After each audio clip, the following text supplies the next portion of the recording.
DS tuition classes and good morning to all of you.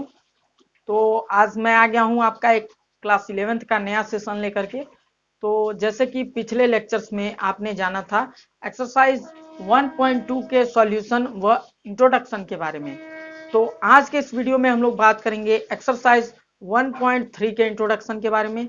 जैसा कि हमने पिछले वीडियोस में एक्सरसाइज 1.2 तक पूरा क्वेश्चन सॉल्व करा दिया है, इसी तरीके से अभी बात करें आज के इस वीडियो में आप लोग इन टॉपिक्स के बारे में समझ जाएंगे, इन टॉपिक्स को अच्छे तरीके से कवर कर लेंगे ताकि आपको एक्सरसाइज 1.3 में कहीं भी किसी भी प्रकार का कोई भी डाउट ना हो। तो बने रहिएगा हमारे आज के इस सेशन में शुरू से लास्ट तक। और वीडियो काफ़ी लंबी नहीं होगी, काफ़ी छोटी वीडियो होगी, लगभग 15-20 मिनट से भी कम की वीडियो होगी, 15-20 मिनट अप्रॉक्सीमेटली आप समझ सकते हैं। और इतने ही लंबी वीडियो होगी और काफ़ी अच्छे तरीके से आप इन सभी टॉपिक्स को क्लियर कर पाएंगे, क्योंकि ये सभी टॉपिक्स क्लियर होना बहुत ज़रूरी है। और जैसा कि मैंने आपको पहले वीडियो में ही बता रखा हूँ कि आपको नोट्स बनाना इस चैप्टर का काफ़ी इंपॉर्टेंट है, तो इसलिए आप नोट्स जरूर बनाएं।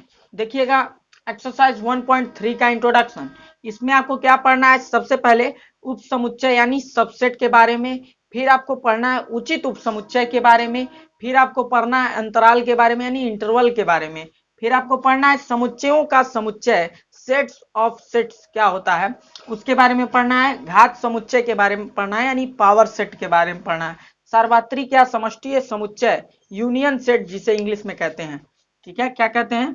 यूनियन सेट, तो इनके बारे में पढ़ना है। तो ये जितने टॉपिक्स हैं आपको इस वीडियो को देखने के बाद कहीं भी किसी भी प्रकार का कोई भी डाउट नहीं रह जाएगा। तो इस सेशन को स्टार्ट करने से पहले मैं आपसे एक बात कहना चाहूंगा, आप देखते हैं काफी ज्यादा लोग और लाइक कितना होता है? 15, 20, 25।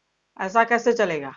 जितने लोग देखते हैं पूरे लोग ध्यान से सुनिए, लाइक किए बिना ना जाइए, क्योंकि यहाँ पे आपको बेस्ट कंटेंट देने का मैं पूरा प्रयास अपना करता हूँ और फुल मेहनत करता हूँ कि आपको अच्छा कंटेंट दे सकूं। तो अच्छा कंटेंट प्रोवाइड किया जाता है तो लाइक की अपेक्षा तो कर ही सकते हैं। तो ध्यान से समझिएगा, पहला टॉपिक अपना उप समुच्चय के बारे में यानी सबसेट के बारे में। तो फिलहाल जितने लोग हमें चैट सेक्शन में गुड मॉर्निंग लिख रहे हैं सभी को गुड मॉर्निंग, और जितने लोग हमें अभी लाइव देख रहे हैं प्लीज आप लोगों से रिक्वेस्ट है आप लोग कम से कम अपने 5 दोस्तों को हमारे इस वीडियो के लिंक को जरूर शेयर करें, जिससे हमारा ये न्यू चैनल है जल्दी से ग्रो हो सके और हम आप लोगों को लाइव क्लासेस दे सकें। तो यहाँ पे ध्यान दीजिए उप समुच्चय यानी कि सबसेट के बारे में। तो उप समुच्चय सबसेट के बारे में बात करते हैं। उप समुच्चय यानी कि सबसेट, तो सबसेट्स को समझिएगा ध्यान से। उप समुच्चय क्या होता है? देखिए जैसे कि कोई सेट ए दिया है और दूसरा सेट कोई बी दिया हुआ है, दो सेट अगर दिए हुए हैं तो अगर ए का प्रत्येक अवयव बी में है तथा बी का जो प्रत्येक अवयव है वो ए में है, तो हम इस प्रकार से कह सकते हैं कि ए जो है बी का उप समुच्चय है। और इसे हम प्रदर्शित किससे करेंगे? ए सबसेट बी से। ये अपना सबसेट का साइन है, ऐसे बनाएंगे, ठीक है। ध्यान से समझिए, कुछ बच्चे कमेंट सेक्शन में लिखते हैं सर बड़ा लिखिए। अब इससे बड़ा क्या लिखें?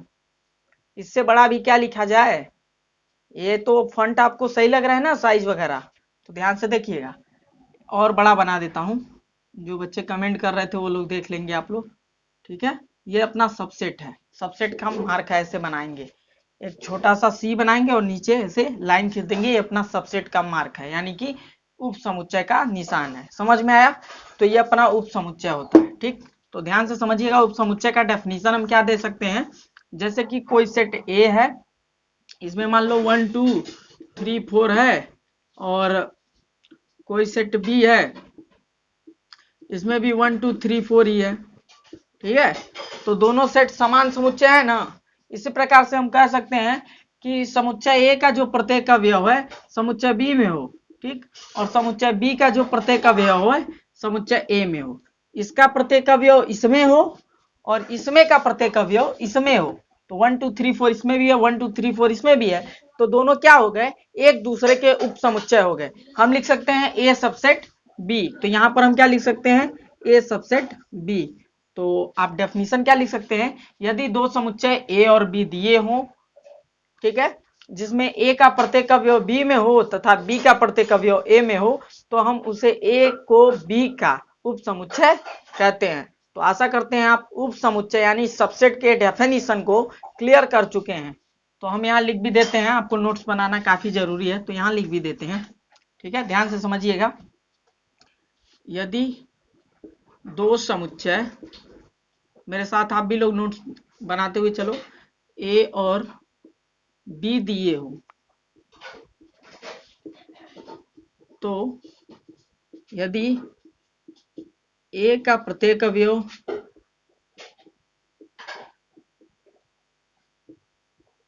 बी में हो तथा बी का भी प्रत्येक अवयव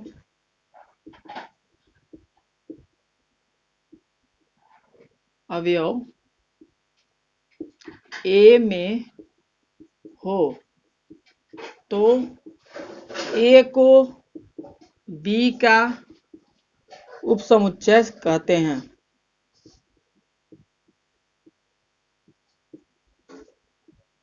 ए को बी का उपसमुच्चय कहते हैं। तो आप लोग कुछ मेरी बातों को सुन करके और कुछ यहाँ से देख करके इजीली अपना नोट्स बना सकते हैं, ठीक है। तो यहाँ तो अभी साइज छोटा नहीं है ना यार फंट का, तो अगर ऐसे दिखाई नहीं देता है तो कम से कम आवाज सुन लो, ठीक है, क्योंकि बोर्ड अपना काफी बड़ा नहीं है इसलिए थोड़ा सा मैं छोटा लिखता हूँ, ठीक है। तो ये आपको समझ में आ गया होगा उप समुच्चय क्या होता है, ठीक। एग्जाम्पल के लिए आप अपने तरफ से कुछ भी लिख सकते हैं, कोई सेट ए ले लो कुछ लिख लो, कोई सेट बी ले लो कुछ लिख लो, और जब दोनों के सेट के जब एलिमेंट कॉमन होंगे यानी बराबर होंगे तब हम यहाँ पर लिख सकते हैं ए सबसेट बी, ठीक है। इस प्रकार से हम इसको करते हैं। तो जल्दी से आप इसको नोट कर लीजिए।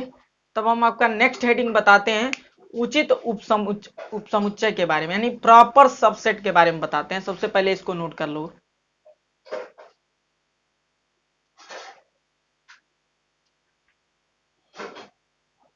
तो अभी हम बात करेंगे जो अपना सेकंड हेडिंग है उचित उपसमुच्चय के बारे में।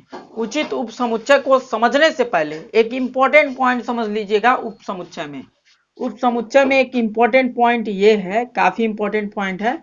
तो इसमें देखिएगा कोई भी सेट ए है वो स्वयं का सबसेट होता है, ठीक है। कोई भी सेट बी है वो स्वयं का सबसेट होता है। तो इस प्रकार से आप लिख सकते हैं कोई भी समुच्चय स्वयं का उपसमुच्चय होता है। क्या लिखेंगे? कोई भी समुच्चय स्वयं का उपसमुच्चय होता है, चाहे वो सी हो खुद का सबसेट होगा, चाहे वो डी हो खुद का सबसेट होगा, चाहे वो एफ हो खुद का सबसेट होगा। तो इस प्रकार से कोई भी समुच्चय है तो स्वयं का क्या होता है? उपसमुच्चय होता है। ये काफी इंपॉर्टेंट पॉइंट था, छूट रहा था तो जरूरी है इसको आप लिख लेंगे। कोई भी पॉइंट मैं इस वीडियो में मिस नहीं होने दूंगा, इसलिए वीडियो को शुरू से अंत तक जरूर देखें और अच्छे तरीके से समझें और नोट्स को बनाते हुए चलें। कई बार मैं बोल रहा हूँ, ठीक है। तो इसको आप लोग लिख लेंगे। तो अभी हम बात कर रहे हैं उचित उपसमुच्चय की। जो अपना सेकंड हेडिंग है उचित उपसमुच्चय, प्रॉपर सबसेट। प्रॉपर सबसेट क्या होता है ध्यान से समझिएगा। यदि दो समुच्चय ए और बी दिए हुए हैं, कौन से दो समुच्चय? हमको ए और क्या दिया हुआ है? बी, ठीक है। अगर ए का जो प्रत्येक अवयव है वो बी में है, लेकिन ए का कोई एक ऐसा अवयव है जो बी में नहीं है, तब हम क्या कहेंगे? ए को बी का उचित उपसमुच्चय कहते हैं तथा बी को ए का अधि समुच्चय कहते हैं, ठीक है। तो इस बात को ध्यान से समझिएगा। जैसे मान लीजिए ए का कोई अवयव है, मान लो 1 2 3 4 5 है, ठीक है, और बी का मान लो है 1 2 और 3 और 4 ही है, 5 इसमें है ही नहीं। तो यानी ए का प्रत्येक अवयव बी में हो, लेकिन ए का कोई एक ऐसा अवयव हो जो बी में न हो, ठीक है। प्रत्येक अवयव होना चाहिए लेकिन कोई एक ऐसा अवयव हो जो न हो, ठीक है। तो हम इसे क्या कह देंगे? जो ए है वो बी का प्रॉपर सबसेट होगा और हम इसमें बी को ए का अधि समुच्चय कहेंगे, ठीक है। तो ये चीज आप समझ गए होंगे काफी अच्छे तरीके से। तो इसे भी आप जल्दी से नोट कर लीजिए, काफी आसान क्वेश्चन था। अब ऐसे इस पर आप क्वेश्चन भी मिलेगा तो आप लगा सकते हैं। यहाँ देखिए ए को बी का प्रॉपर सबसेट कर सकते हैं क्योंकि यहाँ पर 5 नहीं, अगर 5 होता, अगर 5 यहाँ हो जाता तो प्रॉपर सबसेट कह के क्या कह देते? प्रॉपर सबसेट न कह के हम इसको डायरेक्ट सबसेट कह सकते थे, क्योंकि समान समुच्चय हो जाता है, और समान समुच्चय क्या हो जाता है, सबसेट हो जाता है। प्रॉपर सबसेट वाला टर्म ही नहीं है, तब क्या बन जाएगा, सबसेट बन जाएगा। समझ में आ रहा होगा बात आपको धीरे धीरे। तो अभी यहाँ पर इसका डेफिनेशन मैं लिख दिया हूँ, क्योंकि लिखने में 2-3 मिनट टाइम तो लगता ही है, टाइम कम से कम बचाना है, ठीक है। यहाँ पे देखिए, यदि ए व बी दो समुच्चय दिए हों, तो यदि ए का प्रत्येक अवयव बी में हो, परंतु ए का कोई एक ऐसा अवयव हो जो बी में न हो, तो ए को बी का उचित उपसमुच्चय यानी कि प्रॉपर सबसेट कहते हैं। परंतु अगर और बी को ए का क्या कहते हैं, ए को बी का उचित उपसमुच्चय, और यहीं पर हम लिख सकते हैं बी को ए का अधिसमुच्चय कहते हैं। उतना इंपॉर्टेंट नहीं है, लेकिन लिख लोगे तो हमेशा काम देगा ना। तो इसे अधि उपसमुच्चय कहते हैं, अधि उपसमुच्चय कहते हैं, कर लेना, ठीक है। यहां से ध्यान से समझ में आ ही रहा होगा। अगर मान लो कोई दो सेट हमको ए और बी दिए गए हैं, यदि ए का जो प्रत्येक अवयव है वो बी में है, किंतु ए का कोई एक ऐसा अवयव हो जो बी में न हो, तो हम उसे क्या कहेंगे, ए को बी का प्रॉपर सबसेट कहेंगे। ए को क्या कहेंगे, बी का प्रॉपर सबसेट कहेंगे। जैसे एग्जांपल समझिएगा, अगर मान लो कोई सेट ए हम ले रहे हैं 1 2 3 4 और 6, और यहाँ अगर मान लो हम कोई सेट बी ले लें, तो यहाँ पर 2 3 और 6 और 4 ले रहे हैं मान लो, तो यहाँ पर क्या नहीं है, 1 नहीं है। तो कोई एक ऐसा अवयव जो बी में ना हो, ए का प्रत्येक अवयव तो बी में है, लेकिन कोई ए का ऐसा अवयव है जो बी में नहीं है, तो इसलिए हम इसको क्या कह सकते हैं, ए को बी का उचित उपसमुच्चय कहते हैं। ऐसे लिखते हैं, ए प्रॉपर सबसेट बी, ठीक है। ये प्रॉपर सबसेट का मार्क है, ऐसे बनाएंगे तो ठीक। और इसी के नीचे जब एक लाइन खींच देंगे तो ये सबसेट का मार्क बन जाएगा। तो प्रॉपर सबसेट और सबसेट में यही अंतर होता है। यहां से ये मार्क था तो ये प्रॉपर सबसेट बन गया, यहाँ एक मार्क लगा तो ये सबसेट बन गया। समझ। तो अगर आप लोग नोट्स बना रहे हैं तो इसको आप लोग नोट कर लीजिए, काफी इंपॉर्टेंट है, ठीक है। तो वीडियो को पॉज करके आप लोग नोट करते रहिए, इतना इतना बताने की कोई जरूरत नहीं। तो स्टूडेंट, अभी हमारा नेक्स्ट हेडिंग है अंतराल के बारे में। जैसा कि अभी हमने आपको बताया उप समुच्चय सबसेट के बारे में, दूसरा हेडिंग आपने समझा उचित उप समुच्चय प्रॉपर सबसेट के बारे में, तो नेक्स्ट हेडिंग है अपना अंतराल यानी कि इंटरवल। तो इसके बारे में हम लोग अब डिस्कशन करेंगे, इंटरवल क्या होता है। इंटरवल का मतलब क्या होता है, अंतराल आप सभी को मालूम है, जैसा कि ऊपर मैं लिखा हुआ। तो ध्यान से समझिएगा, अंतराल दो प्रकार का होता है। पहला होता है खुला अंतराल और दूसरा होता है बंद अंतराल। तो इसको हम क्या लिख सकते हैं, खुला अंतराल, और दूसरा होता है क्या, बंद अंतराल। खुला अंतराल और इसको हम क्या कहते हैं, ओपन इंटरवल, और इसको क्या कहते हैं, दूसरे वाले को क्लोज इंटरवल यानी कि बंद अंतराल।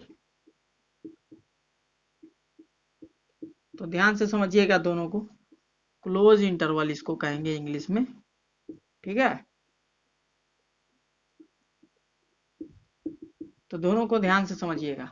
सबसे पहले हम बात करें खुला अंतराल और बंद अंतराल से पहले इंटरवल के बारे में। कोई भी इंटरवल क्या होता है, एक समय अवधि से दूसरे समय अवधि के बीच का समय होता है, उसे ही हम एक अंतराल कहते हैं। केवल समय में ही नहीं, किसी भी चीज में अगर मान लो जैसे 1 और 3 लिखे हुए हैं, तो इसके बीच में कुछ नंबर होंगे इन दोनों के बीच के अंतराल में। तो इसी प्रकार से ध्यान से समझिएगा, अगर हम बात करें खुला अंतराल की, किसकी बात करें, खुला अंतराल की, तो इसमें हम 1 और 3 को नहीं लेंगे, केवल इनके बीच के नंबर को लेंगे, ठीक है। और अगर हम बात करें बंद अंतराल की, यानी इनको भी लेंगे और इनको भी लेंगे और बीच वाले को भी लेंगे। ऐसा कहने का मतलब ये है, ध्यान से समझिए, अभी आपको हम एग्जांपल देकर के समझाते हैं। जैसे मान लीजिए ए कॉमा बी, ये अपना खुला अंतराल है, ठीक। खुला अंतराल क्यों है, और ये अपना बंद अंतराल है ए कॉमा बी। बड़ा कोष्टक लगाएंगे, बिग ब्रैकेट लगाएंगे तो क्या होगा, क्लोज इंटरवल, और स्मॉल ब्रैकेट लगाएंगे तो क्या होगा, ओपन इंटरवल। ये दोनों समझ गए। अब ध्यान से समझिएगा, अगर मान लीजिए स्मॉल ब्रैकेट लगाए हैं तो क्या है, खुला अंतराल, छोटा कोष्टक लगाए हैं तो खुला अंतराल है।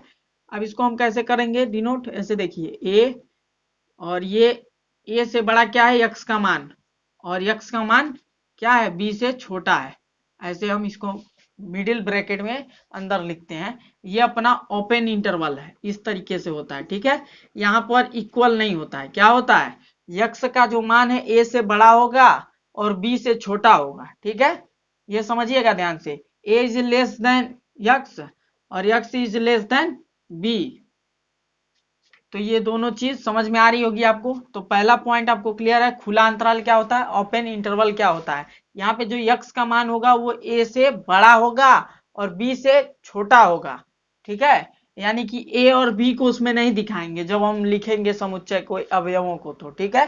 ध्यान से देखिए, अभी समझ जाएंगे आप। जैसे यहाँ पर क्लोज्ड इंटरवल है, बंद अंतराल है, तो यहाँ पर ब्रैकेट बड़ा है, ए कॉमा बी लिखा गया है। तो यहां पर ध्यान से समझिएगा, मिडिल ब्रैकेट लगाएंगे, a less or equal x और लेस आर इक्वल बी, ठीक है।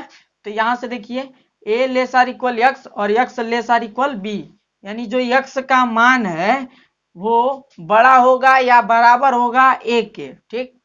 यानी ए बी इसमें सम्मिलित होगा, और जो बी होगा, ठीक है, वो बी से यक्स का जो मान है छोटा होगा और या तो उसके बराबर होगा। तो बराबर कहने का मतलब यहाँ पर ए और बी दोनों को लिया गया है, इसलिए ये बंद अंतराल है। और यहाँ पर ए और बी को छोड़ देंगे, इनसे ए से जो बड़ा है उनको ना लेंगे और बी से जो छोटा है उनको लेंगे, ठीक है।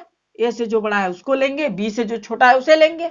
लेकिन यहां पर क्या करेंगे, ए से ए के बराबर भी तो हो सकता है, यानी ए को भी लेंगे और यक्स जो भी आएगा बीच में उनको भी लेंगे और बी को भी लेंगे, क्योंकि लेस आर इक्वल का जो मार्क है वही तो गड़बड़ कर दे रहा है। जब यहाँ पे लेस आर इक्वल दोनों है तो यानी दोनों को लेंगे। और यहाँ पर ए से बड़ा चाहिए, ए से बड़ा चाहिए और यहाँ पर बी से क्या चाहिए, छोटा चाहिए। तो आपको समझ में आ रहा होगा, ए से हमको बड़ा चाहिए और बी से हमको छोटा चाहिए, क्योंकि ये वाला मार्क है। जैसे मान लो ए है और ये यहाँ पर क्या है, यक्स है, और फिर यहाँ पर बी है। तो हमको यहाँ पर क्या चाहिए, यक्स का मान ए से बड़ा होना चाहिए, ए से बड़ा यानी ए नहीं होना चाहिए, ए से ज्यादा होना चाहिए, समझ में आ रहा है। और बी से कम होना चाहिए, लेस होना चाहिए, ठीक है। तो ये चीज आपको क्लियर होगी, ज्यादा इसमें बताने की कोई जरूरत नहीं है, बस यही था। अंतराल में दो अंतराल होते हैं, खुला अंतराल और बंद अंतराल, और इस तरीके से होता है। तो आशा करते हैं आपको अंतराल अच्छे तरीके से समझ में आया होगा, क्योंकि एक्सरसाइज 1.3 के लिए काफी जरूरी है समझना। तो यहां तक आपने समझा तीसरे हेडिंग तक, अंतराल यानी इंटरवल के बारे में। तो जल्दी से आप इन सारी चीजों को नोट कर लीजिए। अब अपना नेक्स्ट हेडिंग होगा समुच्चयों का समुच्चय, सेट ऑफ सेट्स के बारे में। समुच्चयों का समुच्चय जो हम लोग का चौथा हेडिंग है, अब उसके बारे में बात करेंगे। समुच्चयों का समुच्चय, सेट ऑफ सेट्स के बारे में बात करेंगे। सेट्स ऑफ सेट्स यानी समुच्चयों का समुच्चय। तो समुच्चयों का समुच्चय किसे कहते हैं भाई, ये तो अजीब बात हो गई। व्हाट क्वेश्चन, क्या बात है, समुच्चयों का समुच्चय क्या होता है, थोड़ा सा सोचो। तो सोचने से ये मिलता है, अगर समुच्चय के अवयव, जैसे मान लो 3 4 5, ये कोई समुच्चय ए है, इसके अवयव 3 4 5 हैं, अगर इनको भी हम समुच्चय के अंदर डाल देते हैं, ठीक है। समुच्चय के अवयव यदि स्वयं समुच्चय में है, ठीक, समुच्चय के प्रत्येक अवयव यदि स्वयं समुच्चय में है तो उसे ही हम समुच्चयों का समुच्चय कहते हैं। जैसे मान लो समुच्चय 3 4 5 का है एक, और अगर मान लो ये खुद अकेले है, समुच्चय 3 है और ये खुद समुच्चयों का समुच्चय होगा, क्योंकि अगर समुच्चय के प्रत्येक अवयव स्वयं समुच्चय में है, समुच्चय के प्रत्येक अवयव स्वयं समुच्चय में है, तो हम उसे समुच्चयों का समुच्चय कहते हैं। तो आशा करते हैं आपको सेट ऑफ सेट्स यानी समुच्चय का समुच्चय समझ में आया होगा। ये तो आसान सी बात है, अगर समुच्चय के प्रत्येक अवयव समुच्चय में है, स्वयं समुच्चय में है, तो उन्हें समुच्चयों का समुच्चय यानी सेट्स ऑफ सेट कहते हैं। तो आप इसको लिख सकते हैं डेफिनेशन को, ठीक है। तो इसमें तो कोई डाउट नहीं होगा, कोई डाउट, नो डाउट, अच्छी बात है, डाउट नहीं है। तो इसके बाद है घात समुच्चय, पावर सेट 5 है, घात समुच्चय, जिसको इंग्लिश में कहते हैं पावर सेट, पावर सेट यानी घात समुच्चय। तो समुच्चय ए के सभी उप समुच्चय को का जो समुच्चय होता है उसे ही हम घात समुच्चय कहते हैं। ध्यान से समझिएगा, जो समुच्चय ए का उप समुच्चय होता है उसके समुच्चय को ही हम लोग क्या कहते हैं, घात समुच्चय कहते हैं। ध्यान से समझिएगा, कोई समुच्चय ए है तो इसके जो उप समुच्चय होगा उसको हम पी ए से डिनोट करते हैं। जो भी हमारा घात समुच्चय होगा उसको हम किसे पावर सेट यानी पी ए से डिनोट करेंगे। अगर कोई समुच्चय ए है तो यहाँ पर यक्स सच डैट यक्स जो होगा वो सबसेट होगा किसका, ए का। तो यही अपना डेफिनेशन है जिसको हम कह रहे हैं अगर कोई समुच्चय ए है तो उसका जो उप समुच्चय है उसका समुच्चय क्या होता है, पावर सेट होता है। समझ रहे हैं बात को। अगर कोई समुच्चय हमको दिया हुआ है और उसका उप समुच्चय का जो समुच्चय है, ठीक, वो अपना क्या होता है, पावर सेट होता है। तो ये तो काफी आसान था, आप समझ गए होंगे। इसको हम लोग ऐसे डिनोट करते हैं पावर सेट को। मान लो कोई समुच्चय ए है तो पी ए से डिनोट करेंगे is equal to x such that x subset of A. तो आशा करते हैं आपको ये घात समुच्चय पावर सेट समझ में आया होगा। कोई इसमें कठिन बात नहीं है, आसान चीज है। आप जब क्वेश्चन प्रैक्टिस कराया जाएगा एक्सरसाइज में, अगर क्वेश्चन दिए होंगे तो अच्छे तरीके से आप इसको समझेंगे। बाकी यहाँ पर इसका ज्यादा बताना कुछ तो यहाँ से आप लिख करके समझ सकते हैं। समुच्चय ए के सभी उप समुच्चय के समुच्चय को ए का घात समुच्चय कहते हैं। तो इसलिए हमने नोट कर लिया, क्योंकि मान लो वीडियो में ज्यादा टाइम लगता, 2-3 मिनट तो लगता ही, तो इतना इतना बचाते हुए हम लोग काफी कम टाइम में वीडियो कंप्लीट करेंगे। तो ये चीज आप नोट कर सकते हैं। बाकी यहाँ पर आपको समझाई दिया गया एग्जाम्पल दे करके। तो इस तरीके से अपना घात समुच्चय 5वां हेडिंग खत्म होता है। नोट कर लो जल्दी से वीडियो पॉज करके। अब अपना नेक्स्ट जो हेडिंग है सार्वत्रिक समुच्चय, इरेज करें, ठीक है। सार्वत्रिक समुच्चय या समष्टीय समुच्चय, उसके बारे में बात करते हैं।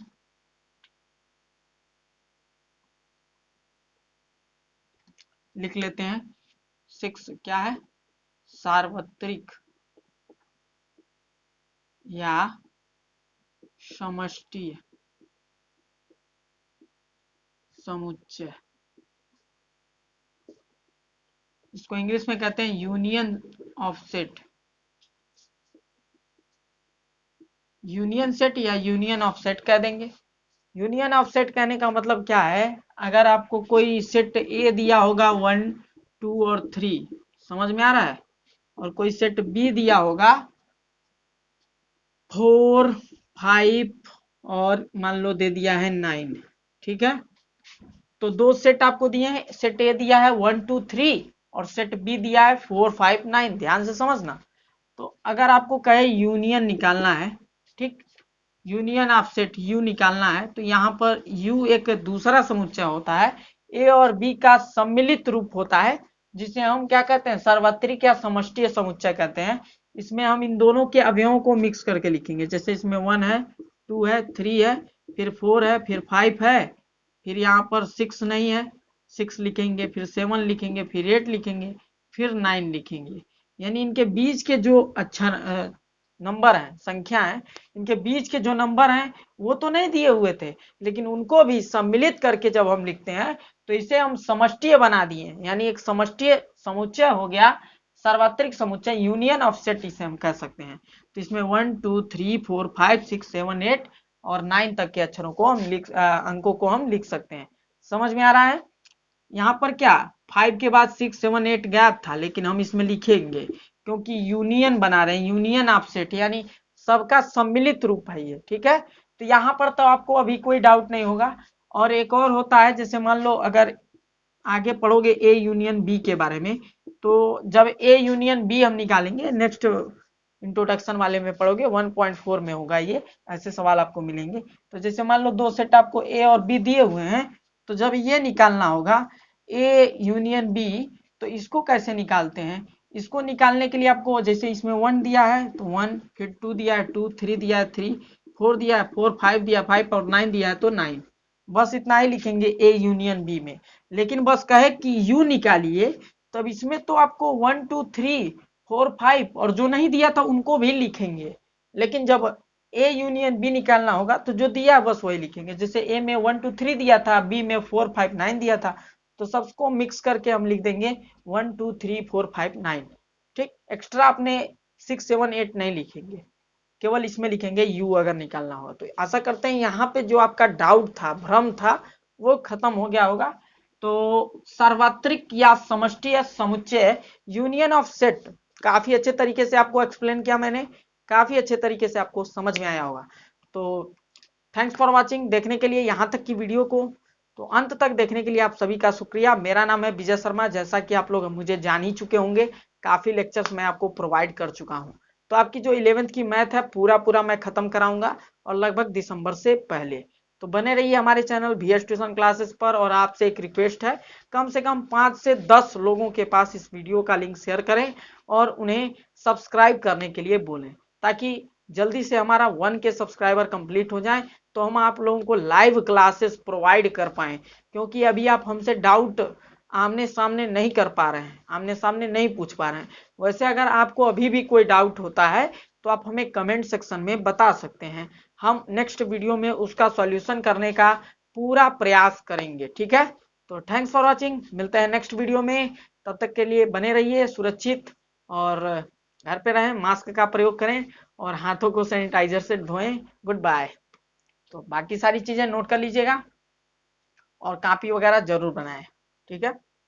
और कुछ बच्चे कह रहे थे फिजिक्स और केमिस्ट्री की क्लास स्टार्ट कीजिए, तो बहुत जल्द 2 या 3 दिनों में फिजिक्स और केमिस्ट्री की क्लास भी रेगुलर मिलेगी। क्योंकि थोड़ा सा बिजली की दिक्कत थी, इलेक्ट्रिसिटी प्रॉब्लम थी, इसलिए आपको वीडियोस मैं नहीं दे पा रहा था।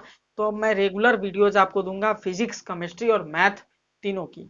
और कुछ ही दिनों में, बस 1 से 2 दिनों में, आपको ग्रामर वाली वीडियो भी मिलेगी। कुछ बच्चों के कमेंट थे सर ग्रामर वाली वीडियो ले आइए, इंग्लिश ग्रामर के लिए, क्योंकि बहुत से ऐसे चैनल जहाँ पे इंग्लिश ग्रामर नहीं स्टार्ट हुआ है।